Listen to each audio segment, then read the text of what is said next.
മഞ്ചേരി ടൗണിൽ പ്രകൃതിയോട് ഇണങ്ങിയ ഒരു സ്വപ്ന വില്ല.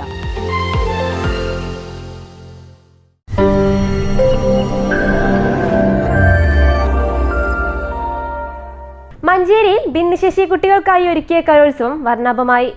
മഞ്ഞത്തുള്ളികൾ എന്ന പേരിൽ ഹിൽട്ടൺ ഓഡിറ്റോറിയത്തിൽ വെച്ച് നടത്തിയ പരിപാടി മഞ്ചേരി നഗരസഭ ചെയർപേഴ്സൺ VM സുബൈദ ഉദ്ഘാടനം ചെയ്തു. ഭിന്നശേഷി കുട്ടികൾക്കായി മഞ്ചേരി നഗരസഭ ഒരുക്കിയ കലാമേളയിൽ ഡാൻസ്, പാട്ട്, പ്രച്ഛന്നവേഷം തുടങ്ങിയ മത്സരങ്ങളാണ് നടന്നത്.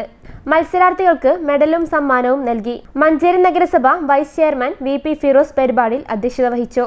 വിദ്യാഭ്യാസ standing committee chairman Yashik Mecheri, വികസനകാര്യ standing committee chairperson NK Khairunnisa, ആരോഗ്യ സ്ഥിരം സമിതി ചെയർമാൻ അബ്ദുറഹീം P, പൊതുമരാമത്ത് standing committee chairperson C Sakeena, നഗരസഭാ സെക്രട്ടറി CH സിമി, കൗൺസിലർമാരായ MK Muneer, Jaseena B Ali, Ashraf Kakkengal, Fathima Suhra, T Sreeja, Seleena teacher, Kumari, Hussain Mecheri, Marunnan Muhammad, Mujeeb Rahman Paretta, VC Mohanan, NK Ummer Haji, Sajitha Vijayan, ICDA സൂപ്പർവൈസർമാരായ P ഗിരിജ, PK ഷബീബ, ആസിയ വാക്കേൽ, പരിവാർ സംഘടനാ ഭാരവാഹികളായ ലത്തീഫ് മാടായി, K റൈഹാനത്ത് എന്നിവർ സംബന്ധിച്ചു.